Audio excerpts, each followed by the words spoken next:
दोस्तों नमस्कार, this is Alok Tripathi. UP PCS revision batch में आपका बहुत बहुत स्वागत है। और आज हम बात करेंगे आधुनिक भारत की, मॉडर्न इंडिया के संदर्भ में आज हम चर्चा करेंगे।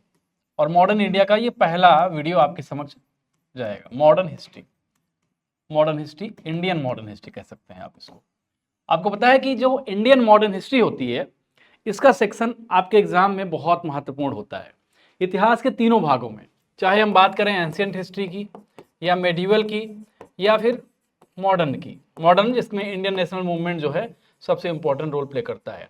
ये जो भाग होता है, ये भाग ऐसा होता है कि तकरीबन 60% क्वेश्चन, 60 से 70% क्वेश्चन हिस्ट्री से जो पूछे जाते हैं वो इसी चंक से पूछे जाते हैं, इसी भाग से पूछे जाते हैं।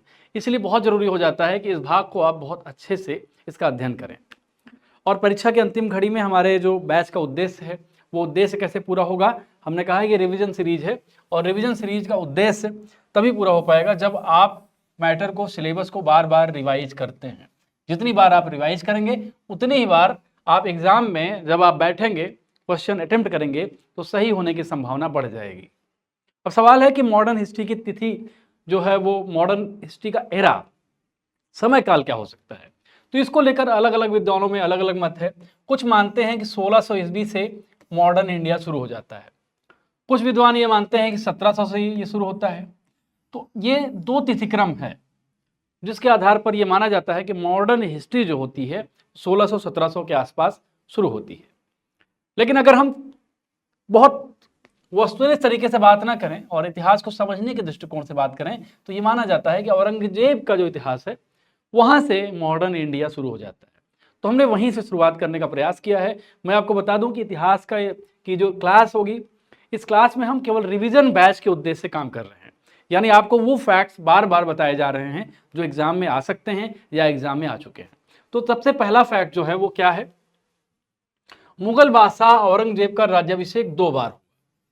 अब पूछ सकता है, कई बार प्रश्न ये पूछ सकता है कि कौन सा मुगल बादशाह था जिसका राज्याभिषेक 2 बार हुआ? अब इन प्रश्नों में पूछ सकता है कि अकबर था, बाबर था, हुमायूं था या फिर औरंगजेब था। तो इसमें आपको औरंगजेब क्लिक करना है। आगे बढ़ते हैं। औरंगजेब ने अबुल मुजफ्फर मुहिद्दीन मोहम्मद औरंगजेब बहादुर आलमगीर पादशाह गाजी की उपाधि धारण करके जो है गद्दी पर आसीन हुआ था। आपको पता है कि जो पुराने समय में जो बादशाह होते थे, खासकर जो मुगल बादशाह होते थे, तुर्क अफगान होते थे, वो क्या करते थे? वो एक टाइटल ग्रहण करते थे। टाइटल एक टाइटल के साथ वो गद्दी पर बैठते थे। इस टाइटल का उद्देश्य क्या होता था? ऑब्जेक्टिव ऑफ दिस टाइटल क्या था? ये ऑब्जेक्टिव क्या था कि ये एक मैसेज देना चाहते थे, अपने टाइटल के माध्यम से एक मैसेज देना चाहते थे, न केवल अपने साम्राज्य की जनता को, बल्कि अपने कंटेम्प्रेरी जो लोग होते थे, जो रूलर्स होते थे, उनको ये मैसेज देना चाहते थे कि हम सत्ता में आ रहे हैं, हम गद्दी पर बैठ रहे हैं, हम सबसे शक्तिशाली हैं। तो ये मैसेज दो तरह से होता था, एक जनता को, जो विद्रोही प्रवृत्ति के लोग हों उनको, और दूसरा जो उद्देश्य होता था वो होता था अन्य जो लोग होते थे, खासकर इनके जो प्रतिद्वंदी होते थे, उनको एक मैसेज देना कि भाई संभल कर रहो, हम सबसे ज्यादा शक्तिशाली हैं। तो ये चीज आप दिमाग में रखिए। आगे बढ़ते हैं। सामूगढ़ का युद्ध, ये सामूगढ़ का युद्ध कब हुआ था? 29 मई 1658 को औरंगजेब और किसके बीच हुआ था? मुराद की संयुक्त सेनाओं एवं दारा सिकोह के मध्य हुआ था, जिसमें दारा सिकोह पराजित हुआ था। यानी देखिए, आपको अगर सामूगढ़ के युद्ध की बात करेंगे तो औरंगजेब और मुराद की संयुक्त सेना थी वर्सेज दारा सिकोह के बीच युद्ध हुआ था, जिसमें दारा सिकोह हारा था। और ये जो संयुक्त सेना थी, ये औरंगजेब की और मुराद की, ये विजयी हुई थी। आगे बढ़ते हैं। उत्तराधिकार के युद्ध में औरंगजेब से पराजित दारा सिकोह के पुत्र शहजादे सुलेमान सिकोह ने श्रीनगर गढ़वाल के शासक पृथ्वी सिंह के यहाँ शरण ली थी।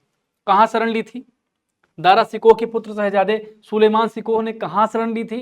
पृथ्वी सिंह के यहाँ शरण ली थी। पृथ्वी सिंह के यहाँ शरण ली थी। आगे बढ़ते हैं।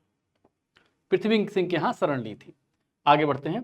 1665 ईस्वी में आरंभ में औरंगजेब ने राजा जयसिंह के नेतृत्व में विशाल सेना शिवाजी का दमन करने के लिए भेजी थी। यह भी प्रश्न आ सकता है कि औरंगजेब ने किस राजपूत शासक के नेतृत्व में शिवाजी का दमन करने के लिए सेना भेजी थी, तो उसमें 4 विकल्प दे सकता है, तो उसमें आपको टिक करना है राजा जयसिंह के नेतृत्व में। पुरंदर की संधि कब हुई थी? पुरंदर की संधि जून 1665 में हुई थी। पुरंदर की संधि कब हुई थी? जून 1665 में हुई थी। जब औरंगजेब दूसरी बार दक्षिण का सूबेदार नियुक्त किया गया, तो उसने गोलकुंडा और बीजापुर के विरुद्ध आक्रामक नीति अपनाई थी। बादशाह बनने के बाद उसने अपनी इस अधूरी योजना को पूरा किया और बीजापुर 1686 ईस्वी और गोलकुंडा 1687 ईस्वी पर आधिपत्य स्थापित कर लिया। यानी औरंगजेब सम्राट बनने से पहले क्या था? सम्राट बनने से पहले वो सूबेदार था। सूबेदार यानी गवर्नर की तरह आप कह सकते हैं, सूबों के शासक। आपको पता है कि जब मुगल साम्राज्य था तो जो सेंट्रलाइज पावर थी वो तो बादशाह के पास थी।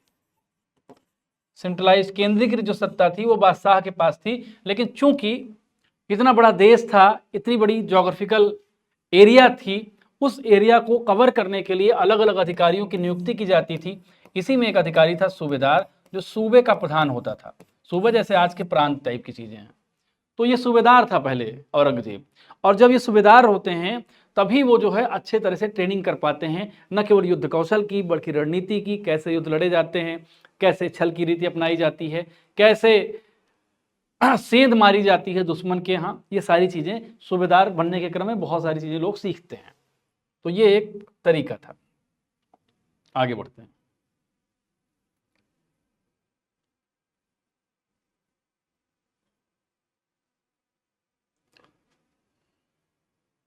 एक और इंटरेस्टिंग पॉइंट है, जैसे हम अक्सर क्या मानते हैं, अक्सर आपको न्यूज चैनल्स में और जगहों पे एक चीज मिलता है कि औरंगजेब बहुत हिंदू विरोधी शासक था। लेकिन इसके उलट एक छवि और मिलती है। वो छवि क्या है कि औरंगजेब के ही शासनकाल में मुगल सेना में सर्वाधिक हिंदू थे, सर्वाधिक हिंदू थे। इसका कहने का मतलब क्या है? इसका कहने का मतलब क्या है कि औरंगजेब का पूरा जो उद्देश्य था वो क्या था? औरंगजेब का जो पूरा उद्देश्य था, धार्मिक जो मामला है, रिलीजियस मामला है, उससे ज्यादा उसका जो सबसे बड़ा उद्देश्य था वो था साम्राज्य विस्तार। साम्राज्य विस्तार। और साम्राज्य विस्तार के क्रम में उसने मंदिरों के साथ साथ मस्जिदों को भी तोड़ा। और उसकी सेना में सर्वाधिक हिंदुओं का होना क्या बताता है? ये बताता है, देखिए मेडिवल एरा में जब आप मध्यकालीन इतिहास की बात करेंगे, मध्यकालीन इतिहास की बात करते हुए एक चीज आपको संदर्भ में देखना पड़ेगा कि मध्यकालीन इतिहास को आप वर्तमान से नहीं जोड़ सकते। यानी वर्तमान के जो वैल्यू सिस्टम है, वर्तमान के वैल्यू सिस्टम यानी सेकुलरिज्म, रिलीजियस हार्मोनी, ये सारी चीजें अगर आप वर्तमान से उसकी तुलना करते हैं तो आप ये भूल जाइए, क्योंकि वो उस दौर का है। और मेडुअल पीरा में जो सबसे शक्तिशाली शासक वही होता था जो दूसरे शासक को पराजित कर देता था। ये बात आप ध्यान में रखिएगा। और इस क्रम में औरंगजेब ने अपने साम्राज्य को विस्तार करने के लिए तरह तरह की नीति अपनाई। कई जगह वो धार्मिक तौर पर बहुत कट्टर दिखता है, तो कई जगह बहुत सहिष्णु भी दिखता है।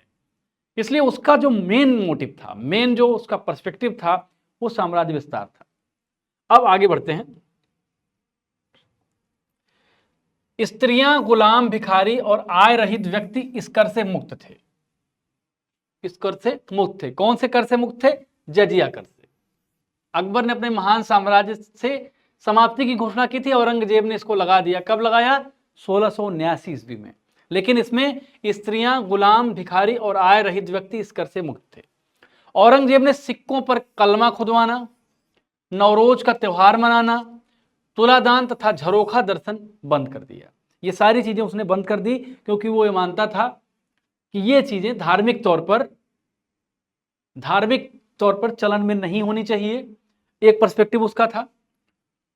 और इसके अलावा कुछ और पर्सपेक्टिव थे जो व्यापारिक या सांस्कृतिक पर्सपेक्टिव थे उसके। दरबार में बसंत, होली, दिवाली आदि त्योहार मनाना बंद कर दिया गया। ये पहले दरबार मनाया जाता था, बाद में इसको बंद कर दिया औरंगजेब ने। दिल्ली के लाल किले में औरंगजेब ने मोती मस्जिद का निर्माण कराया। किसका? मोती मस्जिद का निर्माण कराया लाल किले में।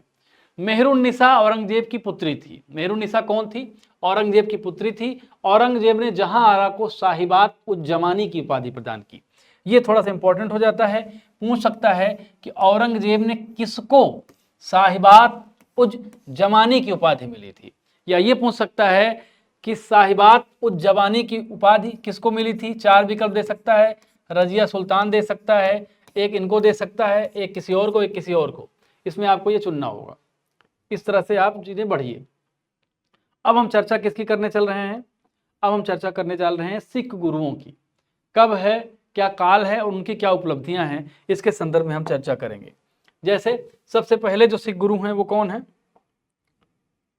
नानक हैं। नानक हैं, नानक जी हैं। नानक, इनका जो समयकाल है वो 1469 में इनका जन्म होता है और 1539 में इनकी मौत होती है। 1469 में जन्म, 1539 में इनकी डेथ होती है। ये सिख धर्म के प्रवर्तक थे, यानी यूं कह लीजिए ये क्या थे? सिख धर्म को प्रसार करने वाले या उसके ओरिजिनेटर थे। उसके बाद आते हैं अंगद, इनका नाम अंगद, और ये 1539 से 1552 के बीच होते हैं। ये गुरुमुखी लिपि के जनक थे। कई बार अगर पूछ ले एग्जाम में कि गुरुमुखी लिपि के जनक कौन थे, तो आप याद रखिए कि अंगद थे। इसके बाद आते हैं अमरदास।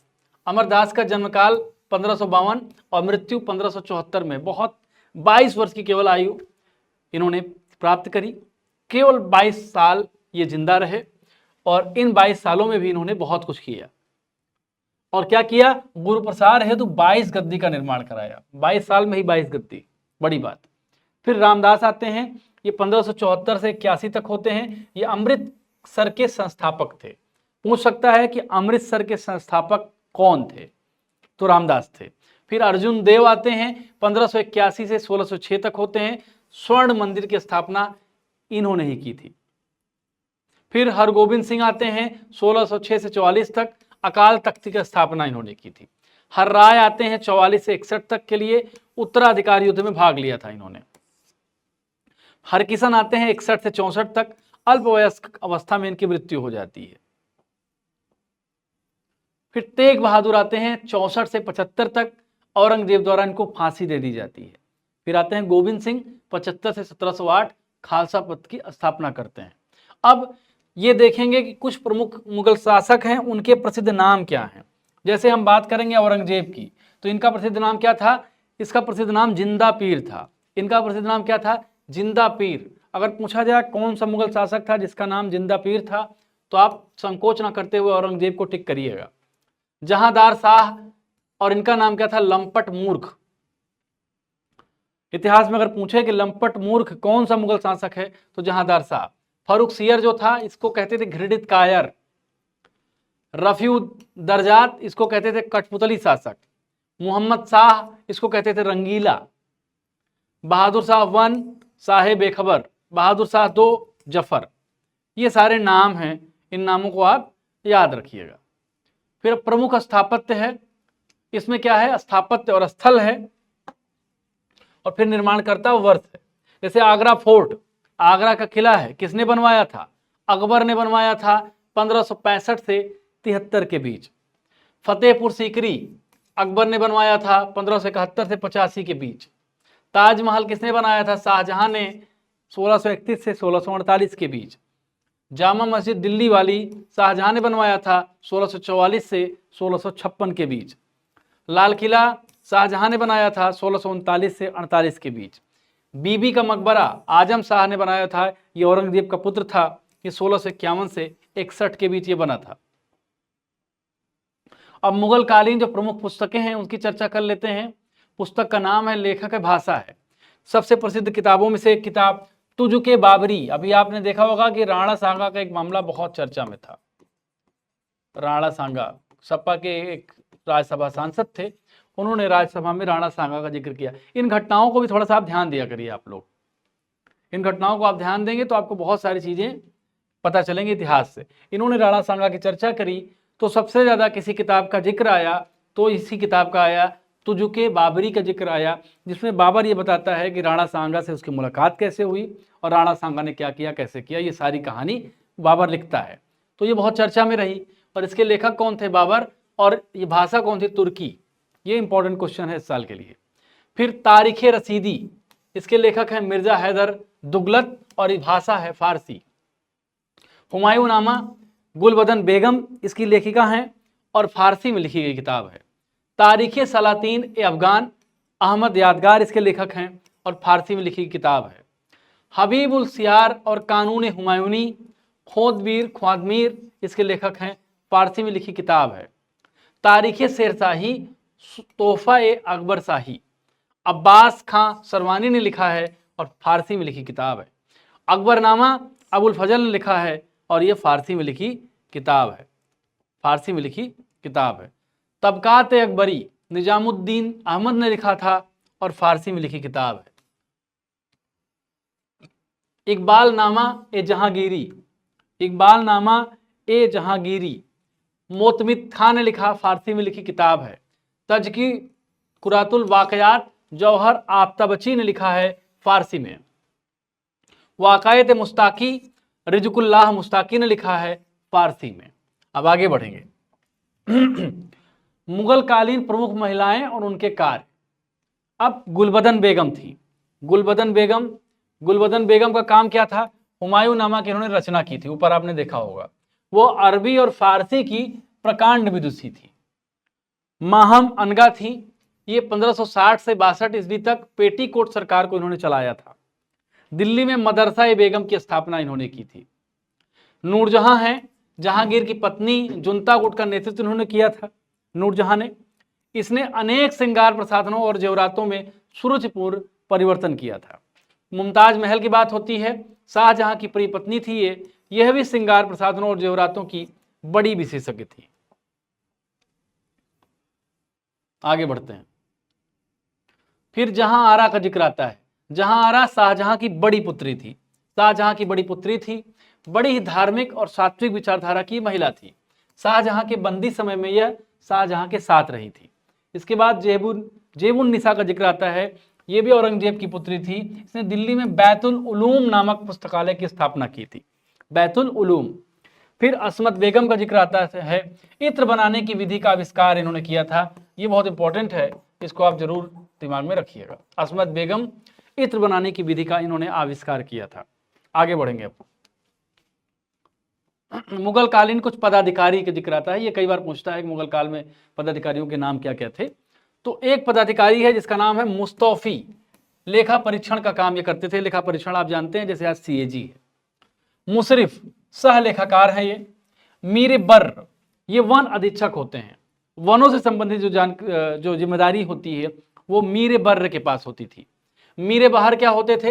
ये जल सेना के प्रधान होते थे। वाकिया नवीस क्या होते थे? सूचना अधिकारी होते थे। सवानी निगार क्या होते थे? समाचार लेखक होते थे। खुफिया नवीस क्या होते थे? गुप्त पत्र लेखन होते थे, काम करते थे। हरकारा जासूस और संदेश वाहक होते थे। ये चीज आप देखिए। अब मध्यकालीन मुद्राओं की चर्चा करते हैं। अब मुहर एक मुद्रा है। क्या नाम है मुद्रा का? मुद्रा का नाम है मुहर। किसने चलाया था? अकबर ने। सोने का सिक्का होता था ये। संसब अकबर ने, ये सोने का सबसे बड़ा सिक्का होता था। इलाही अकबर सोने का सिक्का। रुपया शेरशाह चांदी का सिक्का। दाम अकबर तांबे का सिक्का। जीतल इल्तुतमिश तांबे का सिक्का। निसार जहांगीर तांबे का सिक्का। और अब सूबों की बात करेंगे, मुगल बादशाह और उनके सूबे। जैसे अकबर की जब हम चर्चा करते हैं तो अकबर आप जानते हैं कि one of the most powerful Sultan of Mughal सल्तनत ये था। इसका साम्राज्य विस्तार भी लगभग सबसे ज्यादा साम्राज्य विस्तार अगर मुगल काल में मिलता है तो अकबर उसमें से एक था। सूबों की संख्या कितनी थी? इसमें 12 थी। 12 + 3 15। आईने अकबरी में वर्णित है ये। 3 नए सूबे इन्होंने जोड़े थे। कौन कौन? पहले 12 थी, 3 जोड़े, बरार, खानदेश और अहमदनगर। जहांगीर में क्या था? 15 सूबे थे। कांगड़ा जीतकर लाहौर में मिलाया इन्होंने। शाहजहां के समय 18 सूबे हो गए थे। कश्मीर, ठट्टा और ओडिशा को इन्होंने मतलब मिलाया था, एनेक्स किया था। औरंगजेब के समय 20 सूबे, बीजापुर 1686 और गोलकुंडा 1687 में इन्होंने हासिल किया था, एनेक्स किया था, जिसे कर लीजिए। अब पेशवाकालीन युद्ध और उसके परिणाम निकले। देखिए, पहला युद्ध है खेड़ का युद्ध। कब हुआ है? 1707 में ताराबाई और साहू के बीच। विजयी कौन हुआ? साहू। वरना का युद्ध। वरना का युद्ध हुआ। वरना का ये कब हुआ? 1731 में हुआ है। संभाजी द्वितीय और साहू के बीच हुआ है, साहू इसमें विजयी रहे। पानीपत का तृतीय युद्ध 1761 में हुआ है। अहमद शाह अब्दाली और सदाशिवराव भाऊ के बीच हुआ है। इसमें अहमद शाह अब्दाली विजयी रहा है। अब प्रथम आंग्ल मराठा युद्ध हुआ है 1775 से 1782 के बीच, अंग्रेज और मराठे के बीच। अंग्रेज, इसमें सालबाई की संधि इसी युद्ध के बाद हुई है। द्वितीय आंग्ल मराठा युद्ध कब हुआ? 1803 से 1805 के बीच में हुआ है।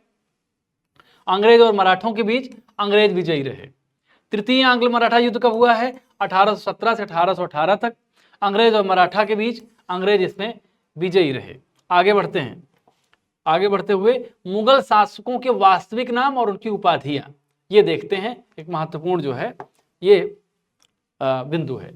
बाबर, अगर शासक बाबर था तो इसका वास्तविक नाम तो बाबर था, लेकिन इसको उपाधियां क्या क्या मिली थी? इसको पादशाह, मिर्जा और गाजी की उपाधियां मिली थी, 3 उपाधियां। हुमायूं को नसरुद्दीन मोहम्मद की उपाधि मिली थी। अकबर को जलाल, इसका वास्तविक नाम था जलालुद्दीन मोहम्मद अकबर बादशाह गाजी। जहांगीर को इनका वास्तविक नाम क्या था? सलीम नाम था, नूरुद्दीन मोहम्मद जहांगीर बादशाह गाजी।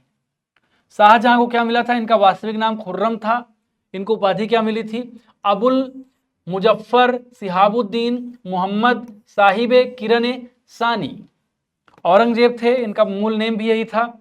अबुल मुजफ्फर मुहीदुद्दीन मोहम्मद औरंगजेब बहादुर आलमगीर बादशाह गाजी, ये उपाधियां हैं। आगे बढ़ते हैं। बहादुर शाह फर्स्ट, मोहम्मद मुअज्जम इनका असली नाम था। क्या नाम था? मोहम्मद मुअज्जम। शाह आलम वन और साहे बेखबर इनका 2 नाम था। उपाधि थी, उपाधि की जिक्र इधर होगी। जहांदार शाह इनका सही नाम था मुइजुद्दीन, और इनकी उपाधि बड़ी खतरनाक थी, लंपट मूर्ख। फरुख सियर हैं, इनका नाम फरुख सियर है ओरिजिनल, और घृणित कायर इनकी उपाधि है। उपाधि क्या है? ये बेइज्जती है एक तरह से। उपाधियां मतलब इनको इसी नाम से बुलाया गया और इसीलिए उनके नाम से ये चीजें जुड़ गई। आलमगीर द्वितीय, इनका असली नाम अजीजुद्दीन और आलमगीर द्वितीय इनकी उपाधि थी। शाह आलम द्वितीय, अली गौहर, शाह आलम द्वितीय इनकी उपाधि थी। शाहजहां 2, रफीउद्दौला और शाहजहां 2 इनकी उपाधि थी। मोहम्मद शाह इनका वास्तविक नाम, और रंगीला इनकी उपाधि थी। क्या? रंगीला। आगे बढ़ते हैं। मुगल बादशाह एवं उनके मकबरे की चर्चा करते हैं। अब अगर बाबर की चर्चा करते हैं तो इनका मकबरा कहाँ था? बाबर का मकबरा काबुल में था। हुमायूं का मकबरा कहाँ था? दिल्ली है। हुमायूं टॉम बहुत अच्छे से आप जानते होंगे। हुमायूं टॉम, जो भी दिल्ली जाते हैं हुमायूं टॉम विजिट करते हैं, लोग मानते हैं कि बड़ा खूबसूरत इसकी आर्किटेक्चर इसका है। अकबर, इसका जो है मकबरा है आगरा में, सिकंदरा।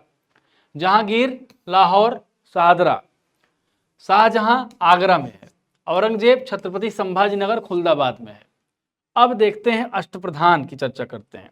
अष्टप्रधान जो मराठा शासन में थे, ये कौन कौन थे? यही अष्टप्रधान लोग थे, अष्ट लोग थे, जो शासन प्रशासन का काम देखते थे, प्रशासन को सुचारू तौर पर चलाते थे। तो इनमें 8 लोगों में कौन कौन थे? पेशवा होते थे पहले। पेशवा राजा का प्रधानमंत्री होते थे। राजा जो होते थे उनके प्रधानमंत्री को पेशवा कहा जाता था। अमात्य कौन होते थे? वित्त और राजस्व मंत्री होते थे अमात्य।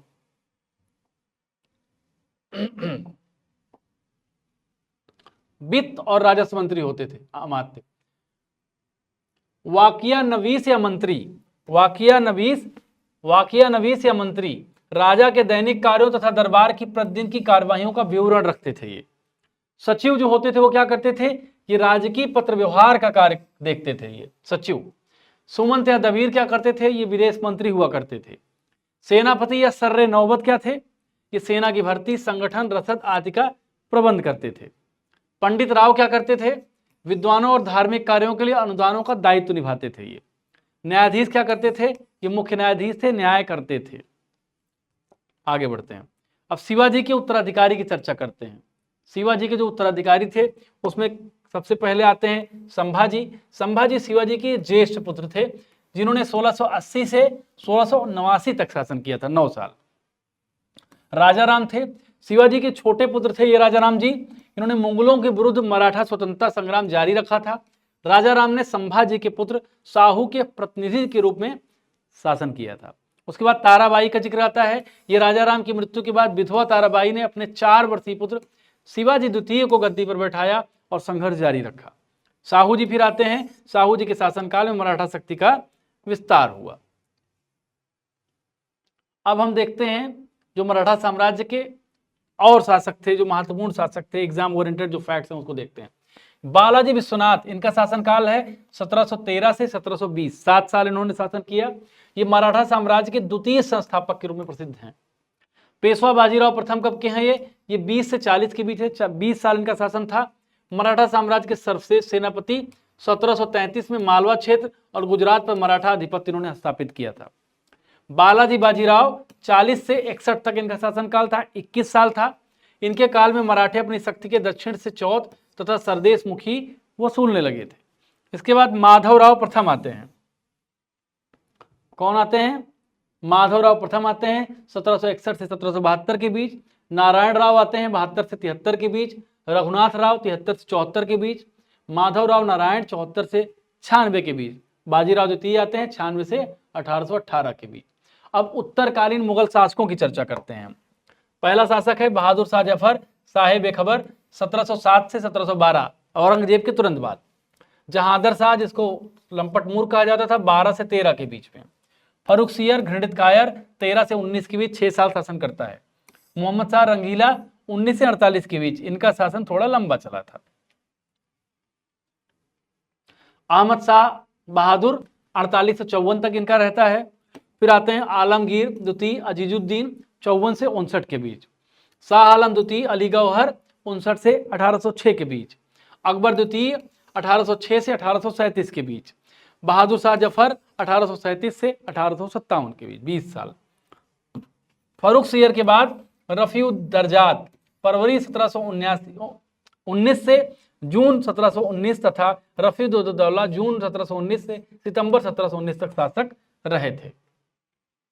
अब जो मुगलों से स्वतंत्र होने वाले जो प्रमुख राज्य हैं उनकी हम चर्चा करेंगे। जैसे अवध था शहादत खां बुरहानुल मुल्क इनका नाम था।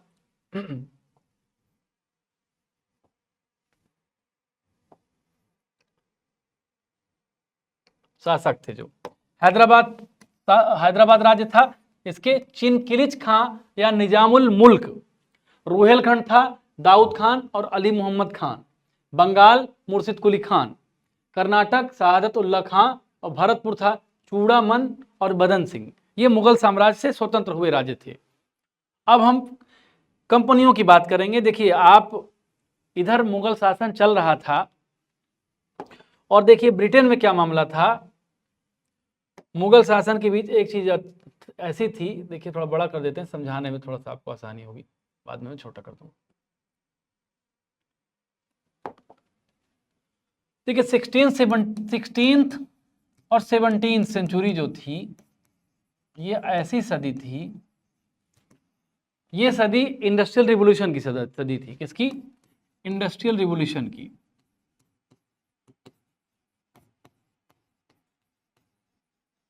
औद्योगिक क्रांति की सदी थी।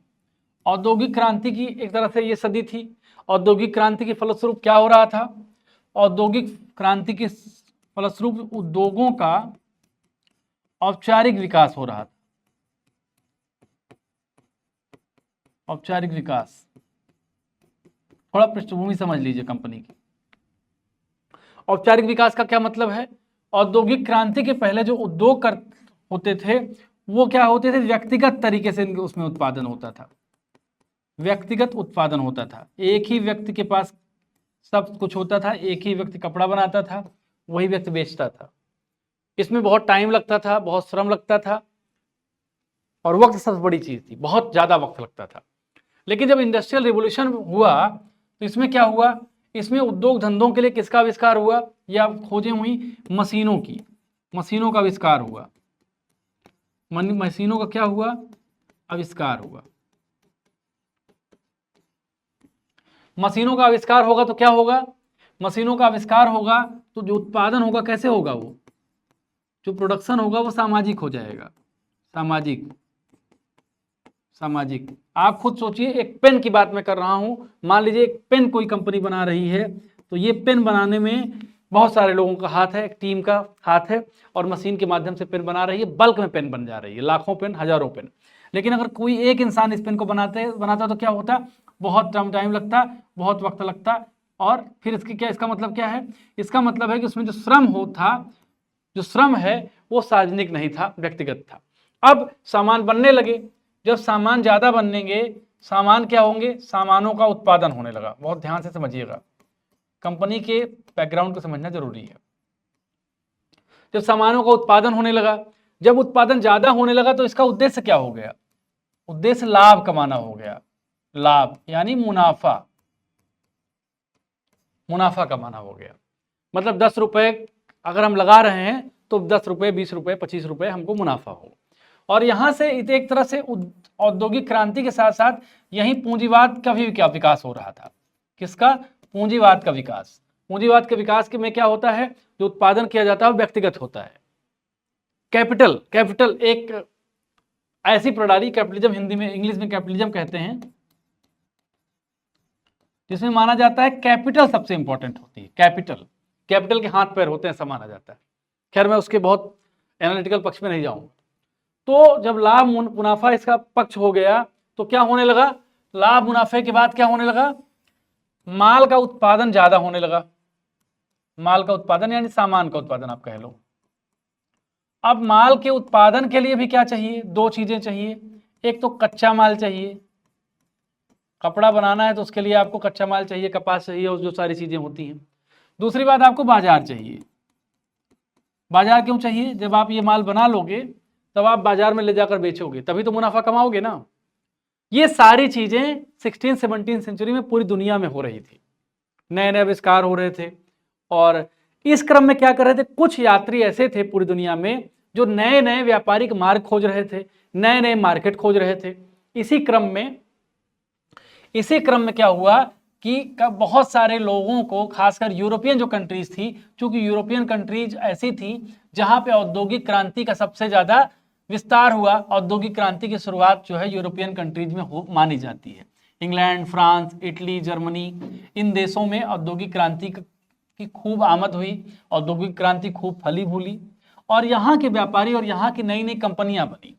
अब जो नई नई कंपनियां बनी, उनको क्या चाहिए था, नई कंपनी अगर यूरोप की कोई बनेगी तो उसको क्या चाहिए होगा, उसको दो तीन चीजें चाहिए जो मैंने आपको बताया।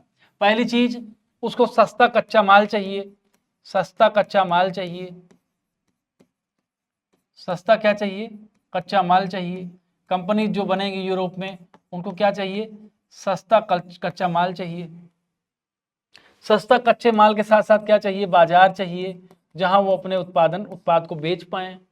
और सस्ता कच्चा माल और बाजार के साथ साथ उनको तभी मुनाफा मिलेगा, मुनाफा मिलेगा। अब सोचिए आप कि दूर 7 समुंदर पार यहां पर सारी चीजें गतिविधियां हो रही थी, साइंस का डेवलपमेंट हो रहा था, इंडस्ट्रियल रिवोल्यूशन चल रही थी। अब यहां का व्यापारी, मान लीजिए ये यहां का व्यापारी है, यहां का व्यापारी है, ये यूरोप है मान लीजिए, और हम मान लीजिए यहां थे एशिया में।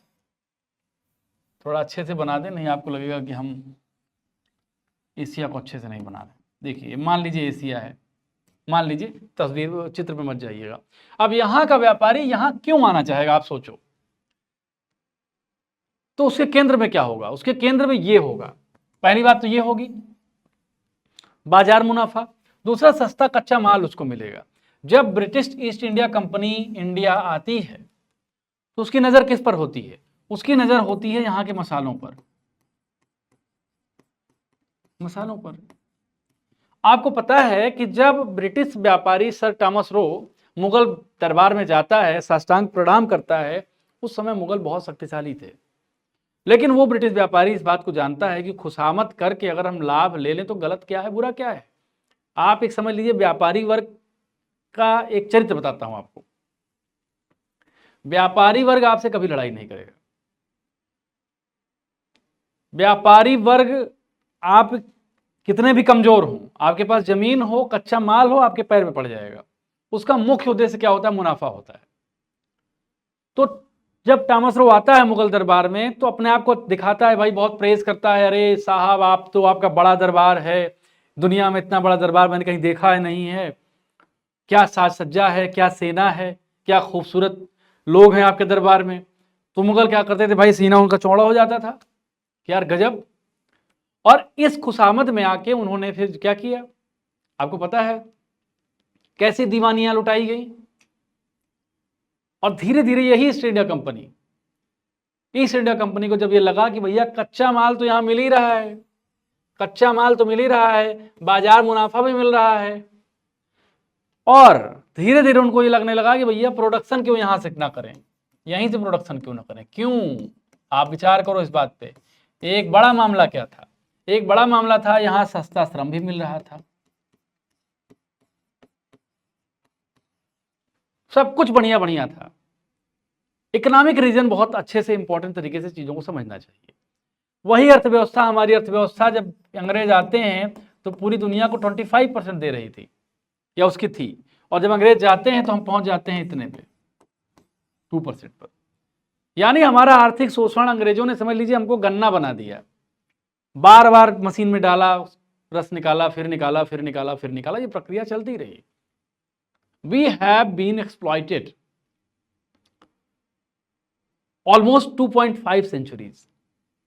बहुत हमने शोषण झेला, और इसी शोषण को व्याख्यायित किया poverty in un British rule में दादा भाई नौरोजी साहब ने। उन्होंने बताया कि अंग्रेजों ने हमारा किस तरह से आर्थिक शोषण किया था। तो ये कुल मिलाकर जो व्यापार का पूरा मामला है, जब कंपनियां आती थी, अब आपके दिमाग में क्यों नहीं आता है कि आखिर यूरोप की ही कंपनियां, फ्रांस की कंपनियां, ब्रिटेन की कंपनियां, आखिर डचों की कंपनियां, हॉलैंड जिसको कहा जाता है नीदरलैंड, यही आखिर हिंदुस्तान क्यों आई? चाइनीज कंपनी क्यों नहीं आई? अफ्रीका से क्यों नहीं आए? इस पर भी कभी विचार करिए। जब आप आधुनिक भारत का इतिहास पढ़िए तो केवल फैक्ट्स पे रट्टा मारने की जरूरत नहीं। अभी तो खैर एग्जाम है, आपको रिवीजन बैच में चीजें बताई जा रही हैं, आप जल्दी जल्दी पढ़ लीजिए, लेकिन इस बात पे भी विचार करिए कि आखिर वही कंपनियां क्यों थी। और इसका उत्तर यही है, इसका उत्तर है कि industrial revolution have been taken place in Europe, और औद्योगिक क्रांति ने वहां पर उसका जन्म हुआ, वहां पर उसका विस्तार हुआ, और नए नए मशीनें आएंगी तो प्रोडक्शन होगा ही। और धीरे धीरे वहां पे लोग वैज्ञानिक तौर पर भी आगे बढ़ रहे थे, और वैज्ञानिक तौर पर आगे बढ़ने के क्रम में नए नए व्यापारी क्या खोज रहे थे? मार्केट खोज रहे थे। नए नए व्यापारी कच्चा माल खोज रहे थे। लेकिन हम क्या कर रहे थे? हम कह रहे थे कि 7 समुंदर पार जाएंगे तो ये दोष होगा, ऐसा मानते थे ना लोग। इंडिया में माना जाता था ना कि समुद्र पार करना मतलब कि कोई बहुत अपशगुन है। जब हम अपशगुन कर रहे थे तो यूरोप के व्यापारी पूरी दुनिया में खोज के अपना मार्केट तलाश रहे थे, इसीलिए यूरोप हमसे बहुत आगे है अभी भी। तो industrial revolution was the centre point. Industrial revolution is the key factor to understand modern India, to understand the struggle of modern India, to understand British invention over India. इसको समझने के लिए आपको समझना पड़ेगा कि इंडस्ट्रियल रिवॉल्यूशन क्या है, मार्केट कैसे होता है, कैसे अंग्रेजों ने यहां भुनाया। आप सोचो, एक बात सोचो, आप विचार करो इस बात पे। ईस्ट इंडिया कंपनी आती है 1600 ईस्वी के आसपास, प्लासी का युद्ध होता है, बक्सर का युद्ध होता है। इन दोनों युद्धों में अंतर आप देख लो। 1600 से आप जो है हटाओ 1757, देखो 157 साल तक क्या कर रहे थे अंग्रेज? 157 साल तक अंग्रेज केवल और केवल मुनाफा कमा रहे थे, व्यापार उनका उद्देश्य था। उनका उद्देश्य पॉलिटिकल कैप्चरिंग नहीं था, उनका उद्देश्य यहाँ जड़े जमाना नहीं था, क्योंकि उनको फायदा मिल रहा था, बढ़िया फायदा मिला था, क्या दिक्कत थी। लेकिन धीरे धीरे उनको लगा नहीं भैया, अब तो राजनीतिक तौर पर भी इस जमीन पर कब्जा किया जा सकता है। तो ये पूरी पृष्ठभूमि है, कैसे किस तरह से ब्रिटिश कंपनियां, यूरोपियन कंपनियां भारत आती हैं, और बाद में उन्हीं कंपनियों के बीच, जैसे आप देखेंगे एक चीज और देखेंगे, एक पॉइंट और देखेंगे कि उन्हीं कंपनियों के बीच, जैसे फ्रेंच कंपनियां हैं, डच हैं और ब्रिटिश हैं, ये तीनों ही खिलाड़ी, आप सोचो इस बात को। जैसे मान लो आप किसी गांव के व्यक्ति हो, आप एबीसी हो, आपका घर यहां है, मान लीजिए जिस गांव में है, इस गांव में आपका घर है, आप यहां पर जा रहे हो व्यापार करने, यहां पर व्यापार करने गए, आप यहां पहुंच गए,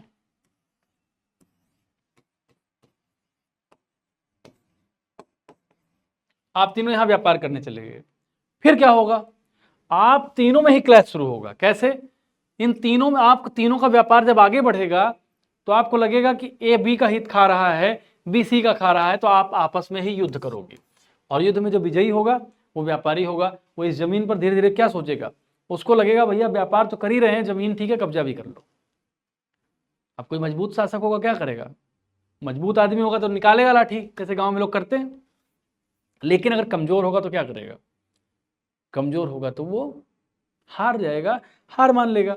और यहाँ पर जो है पॉलिटिकल कैप्चरिंग, इसी तरह से प्लासी का युद्ध आप देख लीजिए, बक्सर का देख लीजिए, ये दो लैंडमार्क वार हैं, दो लैंडमार्क वार तो नहीं कहेंगे, फाइट हैं, लड़ाइयाँ हैं, जिन्होंने अंग्रेजी हुकूमत की तासीर हिंदुस्तान पर लिखी।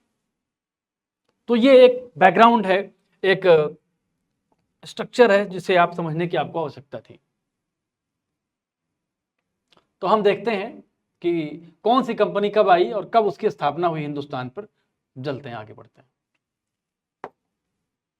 से अंग्रेजी ईस्ट इंडिया कंपनी, अंग्रेजी जो ईस्ट इंडिया कंपनी थी,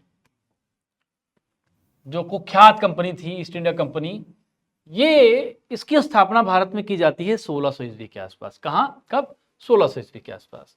उसके बाद डच ईस्ट इंडिया कंपनी आती है, डच आते हैं, डचों की स्थापना, आते हैं गलत मैं कह रहा हूं, कंपनी की स्थापना सबसे पहले 1600 में ईस्ट इंडिया कंपनी करती है। डच ईस्ट इंडिया कंपनी की स्थापना 1602 में होती है। डेनिश ईस्ट इंडिया कंपनी की स्थापना 1616 में होती है। फ्रांसीसी 1664 में होती है और स्वीडिश 1731 में होती है। इतने चोर आए थे हिंदुस्तान, ये सब चोर आए थे हिंदुस्तान को एक्सप्लॉइट करने, इसका शोषण करने, यहां से माल चुराने। और इन चोरों में केवल एक बड़ा चोर बचा, ये, बाकी सब क्या हुआ, बाकी सबको इसने भगा दिया, बड़े चोर ने। तो ये पूरी यात्रा इंडस्ट्रियल रिवॉल्यूशन से जोड़कर मैंने आपको दिखाई, इसलिए कि आप समझ पाए चीजों को। अब कर्नाटक युद्ध की बात करते हैं, एग्जाम में बहुत इंपॉर्टेंट है। कर्नाटक का प्रथम युद्ध है, कर्नाटक का प्रथम युद्ध है, कब से कब तक है, 1746 से 1748 के बीच हुआ है। 1746 से 1748 के बीच हुआ है। संधि का नाम क्या है, एक्स-ला सापेल की संधि, एक्स-ला सापेल की संधि 1748। जब कोई युद्ध होता है, अगर दोनों शक्तिशाली हो जाते हैं तो संधि क्या होती है, बराबरी पर होती है। हालांकि ऐसा होता नहीं, युद्ध में कोई एक पक्ष तो भारी पड़ता ही है, लेकिन अगर एक पक्ष भारी पड़ गया तो संधि जो होती है, उस संधि में जो भारी पड़ा पक्ष होगा उस फायदे में रहता है। तो प्रथम जो कर्नाटक युद्ध हुआ था, एक्स-ला सापेल की संधि 1748 में हुई थी। द्वितीय कर्नाटक युद्ध कब से कब तक था, 1749 से 1754 तक है। पांडिचेरी की युद्ध होती है, की संधि होती है। कर्नाटक का जो तृतीय युद्ध हुआ था, यह 1758-1763 के बीच में है। पेरिस की संधि, पेरिस की संधि होती है।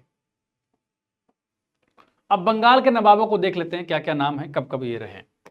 जैसे मुर्शिद कुली खान, इनका शासनकाल कब से कब तक है, 1717 से 1727 तक है। सुजाउद्दीन 27 से 39 तक है। सरफराज खान 39 से 40 तक है। अलीवर्दी खान 40 से 56 तक है। ये बहुत फेमस शासक हैं, ये और दो, ये दोनों। फिर ये भी हैं साहब, सिराजुद्दौला, इन्हीं के शासनकाल में प्लासी का युद्ध होता है 1756 से 57 के बीच।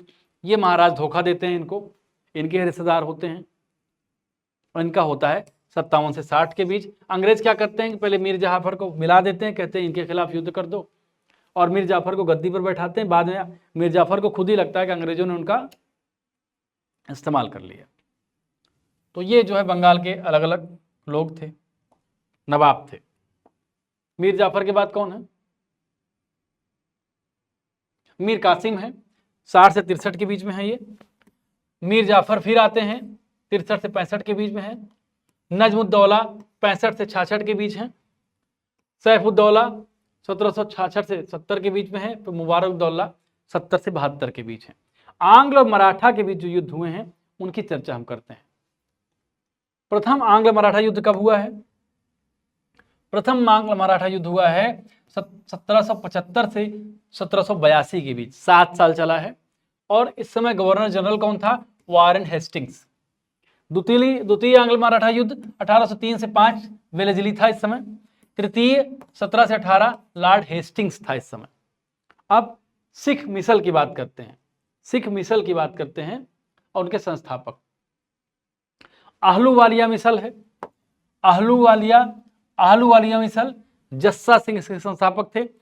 सुकरचकिया चरत सिंह, फैजुलपुरिया सिंहपुरिया नवाब कपूर सिंह, फुलकिया फूल सिद्ध बरार, कन्हैया जय सिंह, भंगी हरि सिंह, रमगढ़िया जस्सा सिंह रमगढ़िया, निशान वालिया दसौंधा सिंध, शहीदन बाबा दीप सिंह,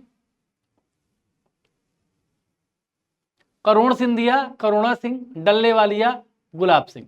अंग्रेजी शासन के विरुद्ध जो महत्वपूर्ण विद्रोह हुए हैं इनकी चर्चा करते हैं, ये काफी महत्वपूर्ण है, इनको देख लेते हैं। तो एक विद्रोह है सन्यासी विद्रोह। क्या नाम है? सन्यासी विद्रोह। प्रभावित क्षेत्र कौन कौन थे? बिहार बंगाल थे। नेता कौन कौन थे? भवानी पाठक और देवी चौधरानी, ये दो लीडर थे। कौन सा विद्रोह है? सन्यासी विद्रोह। कहां कहां है? बंगाल और बिहार में।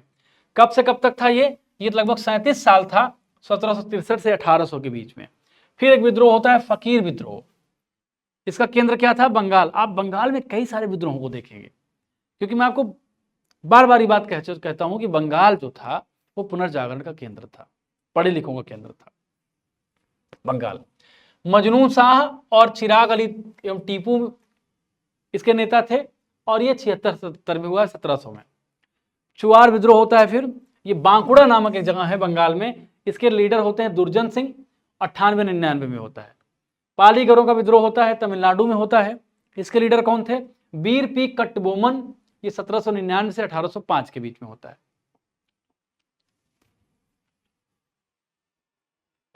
भील विद्रोह होता है, ये कहां होता है? पश्चिमी घाट के हिस्से। पश्चिमी घाट में आप बताइए कौन कौन से राज्य आते हैं? त्र्यंबक जी इसके लीडर थे, 1818 से 31 के बीच में होता है। रामोसी विद्रोह होता है पश्चिमी घाट में, इसके लीडर चित्तर सिंह उमा जी, 1822 से 26 के बीच। पागलपंथी विद्रोह ये बंगाल में होता है, लीडर कौन थे? करम शाह और टीपू, 1825 से 33 के बीच में। अहोम विद्रोह होता है असम में, गोमधर कुंवर धनंजय बोरहॉगन, 1828 में होता है। वहाबी आंदोलन बिहार और उत्तर प्रदेश में इसका सेंटर था। सैयद अहमद बरेलवी, 1820 से 70 के बीच, 50 साल तक लगातार ये अंग्रेजों के खिलाफ रेबेलियन चलता रहा, अंग्रेजों के खिलाफ लोग विद्रोह करते रहे। वहाबी आंदोलनकारी मोहम्मद साहब कालीन इस्लाम को पुनः स्थापित करना चाहते थे, जो इनका उद्देश्य था। फिर कोल आंदोलन का जिक्र होता है, इसका सेंटर जो होता है छोटा नागपुर। छोटा नागपुर कहाँ है? झारखंड में है। बुद्धू भगत इसके लीडर थे। समय काल क्या था? समय काल था 1831 से 32 के बीच में। खोंड विद्रोह, खोंड विद्रोह का जो सेंटर है वो कहां से है? तमिलनाडु से बंगाल तक है। उड़ीसा में बाद में 1914 में यह विद्रोह पहुंचता है। इसके लीडर कौन थे? चक्र बिसोई और अन्य, 1837 और 56 के बीच में है ये। आगे आता है खासी विद्रोह। खासी नाम से ही स्पष्ट है कि मेघालय इसका सेंटर रहा होगा। इसके लीडर तीरथ सिंह थे, 1829 से 33 के बीच में था। फरायजी आंदोलन एक आता है, इसका सेंटर बंगाल है। हाजी सरीतुल्ला और दादू मियाँ 18 से 62 के बीच में हुआ है। संथाल विद्रोह, one of the most important rebellion in India, Bengal और बिहार इसका सेंटर था। राजमहल की पहाड़ियां, सिद्धू कान्हू इसके लीडर थे, 1855 से 56 के बीच में ये हुआ था। मुंडा विद्रोह, सेंटर बिहार, बिरसा मुंडा, 1899 से 1900 के बीच में। पाइका विद्रोह, सेंटर उड़ीसा, बक्सी जगबंधु विद्याधर, 1817 से 1825 के बीच में। नील विद्रोह, बंगाल इसका सेंटर था। दिगंबर विश्वास एवं विष्णु विश्वास, 1859 से 60 के बीच हुआ था। अब आते हैं पावना विद्रोह।